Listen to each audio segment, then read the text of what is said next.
Hi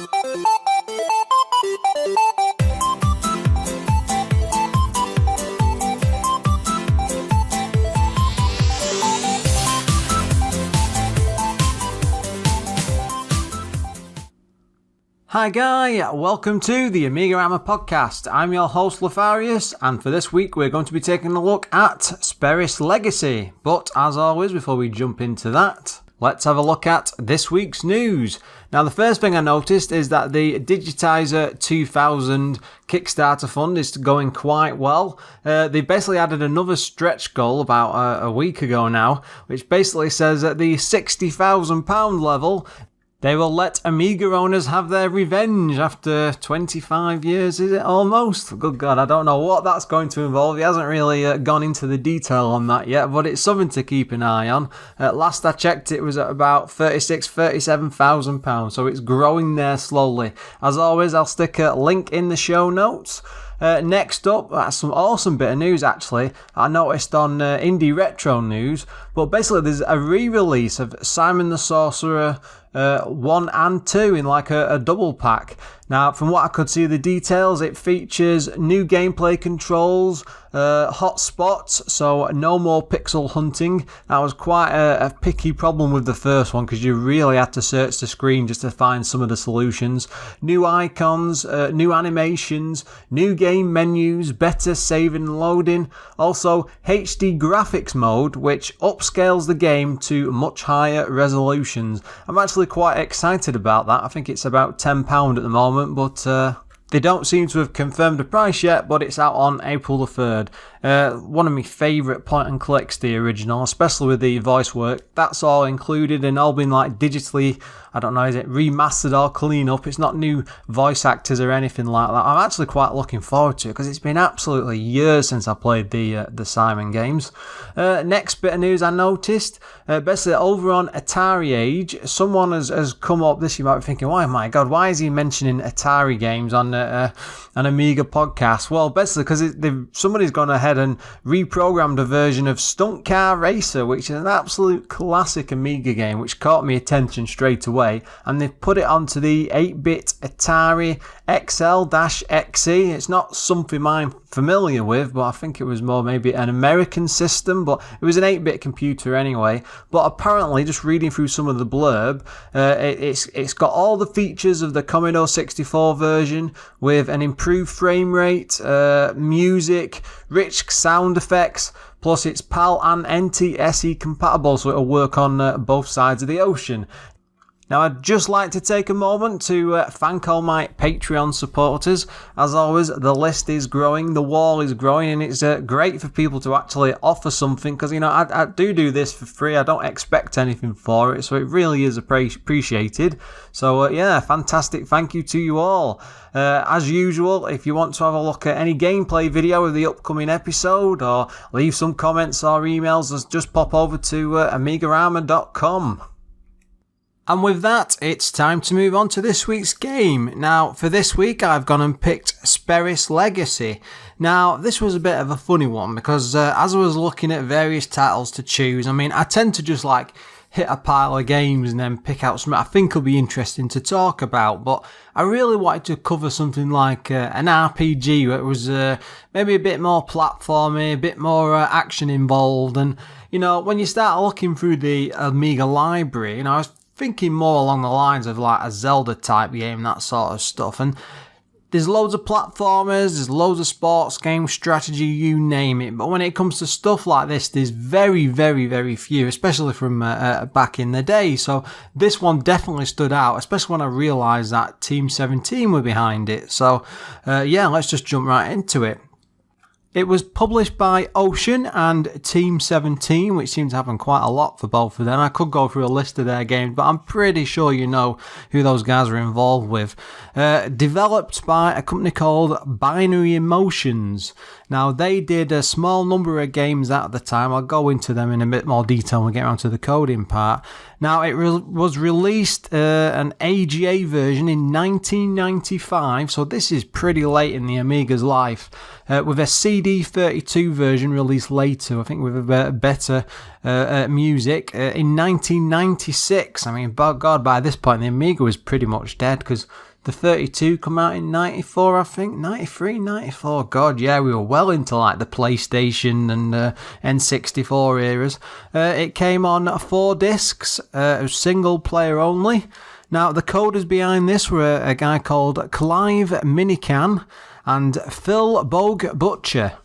Now, Phil has been actually involved in quite a lot of decent Amiga titles. Putty Squad is probably the most popular. Premier Manager 3. And Clive was, I don't know why, but he was only involved in the Mini Skies games. There was only a couple of them. So that between, one of them did a fair chunk. Clive, not as many, but yeah, so I don't know why they got involved with Team 17 at this point, and I couldn't really find anything from the history, I'm afraid. The music in the game was shared between Phil, Ian Ford, Ian Jolly, and Keith Baker. Again, looking at the music, these guys were all mixed in. A fair few of them did the stuff for Mini Skies as well. I mean, this itself, it's clearly a clone of the Legend of Zelda. I mean, when you start the game off, the main character is pretty much lying in bed at night, and then the story kicks in with you getting up and stuff. So it's obvious what they were trying to do, and the style of the game, it's a top-down action RPG. It pretty much looks identical to Zelda with the weapons and the items and the menu stuff, and it pretty much controls similar as well. Now, I did discover that Phil Bogue Butcher actually posts on the EAB forum, that's the English Amiga boards if you're not aware, and then looking into some of the comments he made about this game some time ago, he basically said that, because he was one of the coders, but at the time he said they made a mistake of starting on the AGA version first, because they realised by the end of it that the game was just too big, and then having to switch it back to A500, now OCS, ECS versions, they would have to strip out loads, and another problem is the loading times would have been absolutely huge, so it just didn't happen. Now, one of the things he did talk about as well, just on a side comment, because he was behind Premier Manager 3, I think it was the deluxe edition, but he was boasting about it at the same time, saying that even to this day that the copy protection he wrote for it still hasn't been cracked. So if that's a challenge to everybody, that's still knocking about there, anybody. Now, the coders between them all didn't make much money on this at all. They were all given a £4,000 advance, but it barely made that much money back, which might seem a bit odd with it being a Team 17 game. But if you think at the time, Worms was released roughly about this same time, and as a company, Team 17 were pushing all the marketing stuff and then making that the main draw for consumers, as it were. And as you know, what happened with that, it went on to be a massive hit and earned them an absolute fortune. I mean, at the time, from what I could gather, I think Team 17 were struggling a bit, despite being behind so many good games. I think maybe they might have expanded a bit too quickly or a bit too much, but this game just seemed to come along at the right time and get them out of a sticky situation.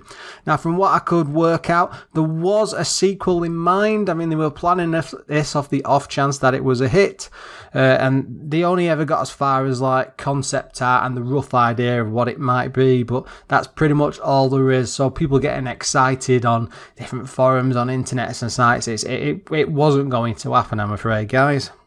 But like say, Team 17 themselves, what they went on to become off the back of a game like this, and looking at the rest of the Team 17 library, it seems this is just a weird side game. It wasn't the sort of stuff that they would usually do, so I wasn't sure why they went down that route. If anybody knows, then by all means get in touch with me, Lorfarius at AMIGArama.com, because I'm actually interested. I want to know.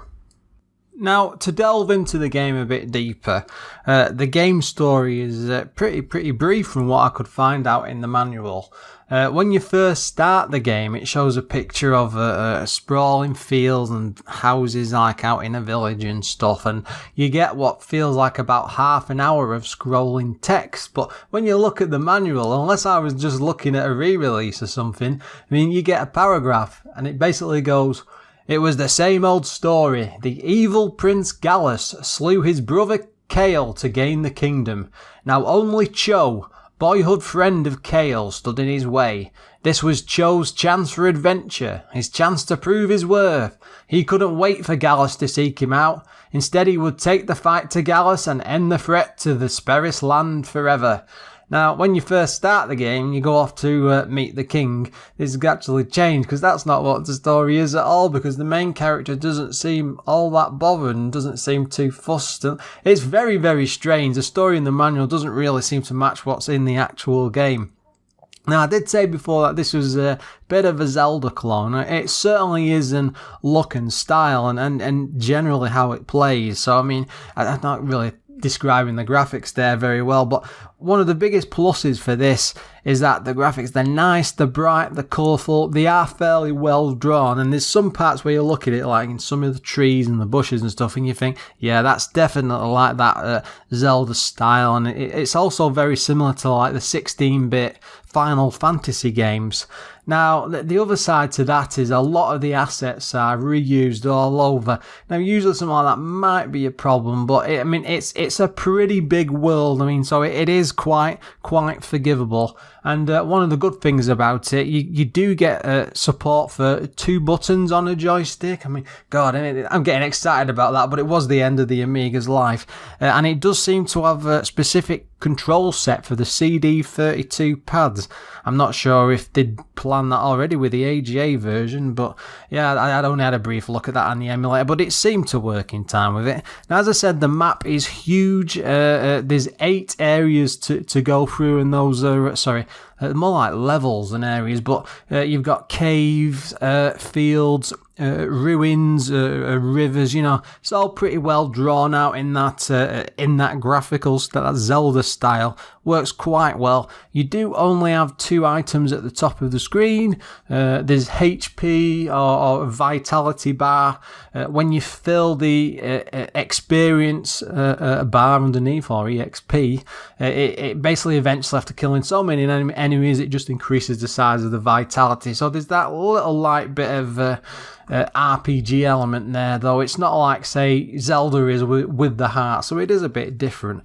The thing with the 2 items, again, that matches the original Legend of Zelda. I just think, I can't remember if the SNES one had more than 2. I can't remember. It's been years and years since I've played that. Now, it's your typical fantasy fare. Instead of coins or gold, you've got gems, which represent currency. Lots of weapons to find throughout dungeons. Bombs, typical stuff that you get in Zelda, which, you used to blow holes in walls, things like that. The thing is, because they reuse the assets a fair bit, a lot of the stuff in the walls aren't that easy to work out or where it's supposed to be. Now, one of the good things I did quite like about it, especially when you're walking around towns or areas, that if you stand in front of, say, an object or a person, you'll get like a little icon appears above your character's head. Now, if it's a person, it's like a chat icon. If it's an object, it's a couple of eyes, and you can basically press a button and it'll bring up a prompt and either explain, I'll let you do something with it. Now, at the time, I don't think many games even were doing that. I certainly don't remember. It wasn't in the likes of Zelda or any of those Final Fantasy adventure type games, and it's just a neat little fix, at least, which helps whilst you're playing the game. Hidden all over the world and out in plain sight, actually, is lots of your typical treasure chests, and they contain like hidden items. And again, it is a Zelda clone, so it's that sort of stuff. Now, a lot of the items are very, very similar, a bit cheeky, actually. I mean, things like shovels, a wand, like gloves, speed boots. I mean, that's ripped straight out of the Zelda game. It does have some of its own own twists on things as you get further and further on in the game, but it is a bit cheeky. Now, one of the things I really did love about this is there is some absolutely fantastic music playing throughout. I mean, it fits each of the areas very, very well, and it's not just your typical fantasy pair. It's like it really mixes in well with the areas that you're in, and as I was listening to it, I kept thinking in a lot of cases that the music was better than the game, but what can you do? What can you do? Another great side to it is the sound effects. Now, pretty much whatever you do, whatever you touch makes a noise, walking around, everything reacts really, really well, and I was surprised at just how much depth these sound effects actually gave, because with a lot of the Amiga games you might have some very, very simple things going on, but probably the biggest thing that I really, really liked was the menu sound when you're just clicking across. Again, it reminded me of Zelda, so maybe that's why. There wasn't any the Zelda-like theme when you opened a chest, by the way, but maybe that would have been a big improvement. You might be thinking, well, what's the combat like? When using the main weapons and stuff, it's very, very simple. You just walk towards an enemy and start firing. It's the same if you swinging your sword. Sword's one of the earliest weapons you pick up. Like I said, later on you get things like wands and stuff you can throw. So the range attacks aren't really much. Again, it reminds me of when you're in Zelda, you hold down the sword button, it charges it and it slings, or it fires the blades toward it. It's that sort of thing. Yes, there is a flaming blade. I don't know what's probably the best thing to call it, but a glowing blade that you can swing across the map at your enemies. Again, that's a bit cheeky and pinching a lot off Zelda. All I keep saying is Zelda, Zelda, Zelda, but it's too much of a clone not to drag this in and compare the two, so it's well deserved to keep saying. Now we have to get to that part of the podcast where we start picking at the problems and seeing what's wrong with it, and usually there's a good balance between both sides on a game, but with this one I've got a list in front of me of just notes generally to go along with, and my god is it massive. Now again, I'm not jumping to the conclusion already, but one of my biggest problems with this straight away is, even playing it right from the off, it's too easy to get stuck. One of the best examples of this is right from the start of the game, which annoyed me no end. You're in a big city area, so you wake up, you come out of your house. It's not like Zelda where you're off down south from the main castle and then have to wander up. There's none of that. You're basically straight in the city. You come outside, you wander around a bit, you have to go and see the king for the opening story. And then you have to go and find a weapon before you can go outside.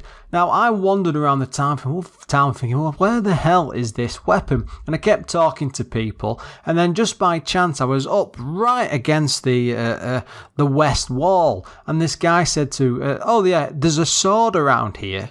Well, I'd been in all the surrounding buildings where we were, and if you think of the town with the castle in the middle, and then, a left side and a right side, and I'm in the left side, so I spent ages wandering up and down and trying to get in things and wondering where the hell it could be, and then out of about 10 minutes of frustration I just wandered over to the right, and then I started searching other buildings, and it was just by chance really, but I met another guy who said that I think he said like the sword was hidden or something. It was a really rubbish hint.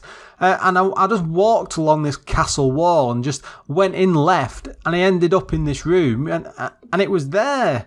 And you're in the area to the side, and it's just like, well, that's not explained or pointed. There's not like a path leading straight, and it's not visually available. But I'd spent ages wandering around, and as I started progressing with the game, them sort of problems were all over. The hints are absolutely awful. You get very, very brief things, like very general, and especially when an area like that is so big, and it doesn't get any better as you're going through the game. And it just frustrated me no end. What can I say? Maybe it's just how they were trying to expand the game at the time, but it doesn't do itself any favours. They could have made it much, much easier to start off with. For God's sake, you start in the guy's house. You could have just stuck the sword in the cupboard. I'd have been happy with that, and then I could have gone off and done some combat. This also leads on to another problem I had with the characters in general, because you can go up to them and they will talk, but a lot of them talk for forever and a day, and it's like it feels like paragraph after paragraph of text. But the thing is, the text is not very good. They over describe everything, a bit like me actually with this podcast. But they go way overboard, and some things you just look at and you just think that could have been done in like a line of text or a lot less. So you end up over reading things for very, very simple clues, and then the clues aren't always great in the first place, and it just annoys you. I mean, especially when I'm talking to a person, they give you like a full reaming paragraph of text for something, you just think, well, why? What's the point? Now, wandering around the environments as well, this is a bad thing, I suppose, but it's not for this type of game. It's just as average. I mean, you can destroy like parts of the scenery or the surround, and as you get stuff later on, the game expands. You get bombs and things to open up walls and stuff, and a lot of some of the things in the scenery is destroyable. But the problem is, there's no visual difference. Like a perfect example in the opening town. If you walk down to the south, there's a section you can destroy and go through. But that section looks the same as every other section along that wall. And it doesn't matter where you are or what it is to get through. It always looks the same. There's a little crack in the wall or anything like that. It doesn't break it down enough to give you a clue. Now, I didn't actually try. I never thought at the time, but like in Zelda, you'd walk up to a wall, and if you knock on it with your sword, it would make a different sound. And I'm pretty sure, I don't remember anything like that in the game. But again, it's an obvious clue that they could have used. Now, the other thing is, the game, it's absolutely huge. It's a big, sprawling world and stuff with all these different areas, which is great. But the problem is, there's very little for you actually to do beyond the actual main points of going somewhere and opening the chest or collecting an item. You're not interacting with stuff. There's not lots of different types of puzzles that you're doing to solve stuff. Again, it's not like a Zelda game in that sense at all, and it really could have done with that to flesh it out a bit. Now, one of the funniest things that I noticed is the graphics on the hero are a bit weird. He looks very, very fat for what he actually is. He's supposed to be running around swinging swords and weapons and stuff, and he's huge. I think a lot of the characters are like that. Maybe it was just my TV. But this is, when you create a fantasy world like this, and this is the perfect example because the story in this is awful. I mean, it's truly, even in my notes, I've put awful in big capital letters and underscored it because it's dreadful. That opening scroll when you first read it, I mean, it's just like on and on and on, paragraph after paragraph, and then it's just so unnecessary. I mean, even the story in the manual doesn't match really what's going on in the game, and it feels like somebody needed to rewrite it. I mean, that opening scroll, it was so wrong. Another issue I did have, a lot of the puzzles are very disjointed.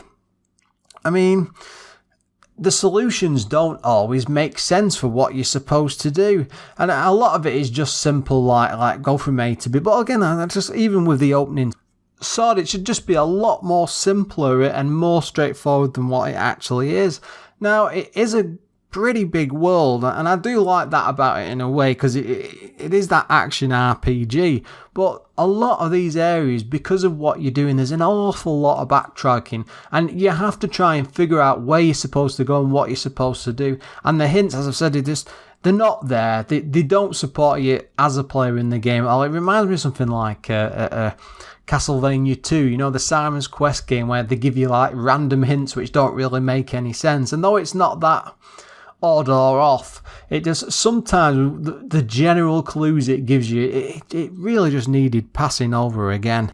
One of its biggest issues is you can pick up all these different weapons and you think these should be nice and straightforward, and you compare it to a Zelda game, and when you pick some up you get like a bit of a mini tutorial, or it gives you some clues and tells you how to use it, or gives you examples of puzzles to use in a very clever and guiding way. And there's nothing like that here. You just get left with an item or something, and then you're just supposed to figure out what it does and how it works, and it just feels again, it's disjointed, it just feels off. And when you've got this huge, big, sprawling world, and you might think, oh, well, it's like in a Zelda, you go from one part of the map to the other and wander about. But the thing is, these areas are absolutely huge. It's wandering after wandering after wandering, and a lot of it just feels completely pointless. I mean, one of the other biggest things I had with it is the amount of spelling mistakes. And this is why it needed rewriting. I don't know what was going on at Team 17 at the time, but it's littered with spelling mistakes, and not just like a little bit of grammar. Really, it's like something like what they produced in Japan and then transferred over to English. And it was probably just because they just didn't have like a proper writing team. And I thought that explains that why these big games, like on the 16-bit systems even, they would have somebody go, no, they didn't, because they were just as bad, because you could get just as worse games from the likes of Square or Enix or whatever at the time. So I don't know what was going through these companies' minds back in the mid-90s when it comes to doing like proper RPG text, because it's just terrible. But then maybe that's carrying on a bit of a tradition with these type of games with the bad text. The magazines of the time weren't exactly too kind to this. Amiga Format gave it 82%. Then again, that was for the CD32 edition. They actually gave the disc version 69%. My God, I wonder what happened there. Amiga Magazine gave it 6 out of 10. Amiga Power gave it 50%, CU Amiga gave it 74%, and when you start reading the reviews and then digging into it, they pretty much picked up on a lot of what I've been saying as well, but they weren't very impressed with it, and I think they felt it was lacking as well. I mean, this is it's a Zelda clone. When you're going up against something like that against Nintendo, even with a small team like that, they clearly had that sort of a game in mind, but I don't know, they really just didn't try hard enough, because it's certainly not on the same level. I mean, there's too many little niggles going on throughout it. I mean, there's loads of good points, and it's an expansive world, and it's got a lot going on to a certain degree, but it hasn't got enough to make it anything but frustrating. There's just far too many little niggles.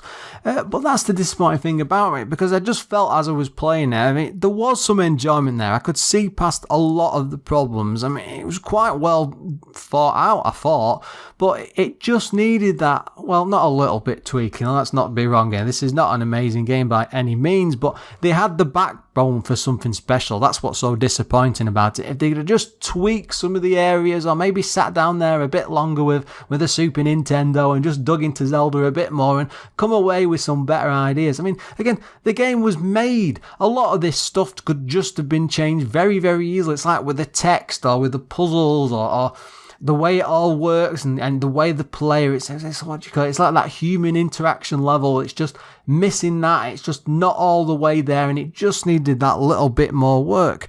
I mean, it's a fantastic looking world, but there's just nothing within the game that takes advantage of it. I mean, it's great they can go into a house or a castle or some ruins and stuff like that, and all you really find at the end of it all is just chests. And I know Zelda's in the early days were a bit guilty with that, but they would mix it up a bit. There was much more to the world than going on, and this is that going on with it. It's just very, very disappointing. And I have to say it again, I've even got it scrolled a second time in notes saying, oh, that story is so bad. I can't believe anybody sat there at the beginning during the development stage and just thought, yeah, this is okay, it'll be alright, no one will notice. But they will. This is an action RPG. The story is one of the most important parts. And again, if you're going to rip off that opening of Zelda, and they have done it, because there's no way you can have the main character sleeping in a house on his own to wake up to then go on to a castle. That's Zelda to a T. So they've played it, they know what's coming on. But the great thing about that is, if you look at it on the Super Nintendo, in that opening moments, like there's low like music and it's raining outside and it draws you down, and Link gets waken up by Zelda speaking to him, and then it just drags on, and as you go outside there's a little bit of an adventure there until you pick the weapon up. It's intuitive and it guides you along, and it's a bit like a tutorial. This has just got nothing. It's just like, oh, you have to find the person who can tell you where your weapon is. He's up there somewhere. I found him, and he's like, oh yeah, it's definitely around here somewhere. And then I have to spend 10 or 15 minutes once searching every building and every rock and everything, trying to find this weapon. That is not intuitive. And another side to that is, I forgot to mention, you cannot leave the opening bit without having found a weapon, because it throws you out and just says, oh yeah, you've not got a way to defend yourself from the monsters. And you think, all right, fantastic, so what do I do? And I ended up circling area after area, try to work it all out. Very, very disappointing. It just seems that every good thing it manages to achieve, it just has like a bad thing to knock it off with. It doesn't matter what area you're in, because the niggles just keep annoying you and frustrating. And I'm just annoyed with it, because again, there's almost a fantastic game there. It's so close. I mean, it's the sort of thing. Surely there's somebody in like the Amiga scene who would be tempted to go back and reprogram or make some changes to something like this, because with just that few more changes, we could maybe call it Speris Legacy, the legend, or something, or the ongoing quest, or the return, or something crazy like that. There's a good backbone there, but it just doesn't do anywhere near enough to be anything special. And like I say, overall, I was just really, really disappointed with it. Except for the music. I really enjoyed the music. So yeah, what a time to finish. I'm quite frustrated, even talking back over it. I'm still getting annoyed thinking back on the odd moment. Oh, it's not one I'm going to go back to, I'm afraid. I don't know. What can I say? Let's call it a day there, guys. I will upload some gameplay footage alongside the podcast on AMIGArama.com. I suggest you come and watch it, because again, this is a missed opportunity and I'd like to show it off, guys. Until then, I will see you next week.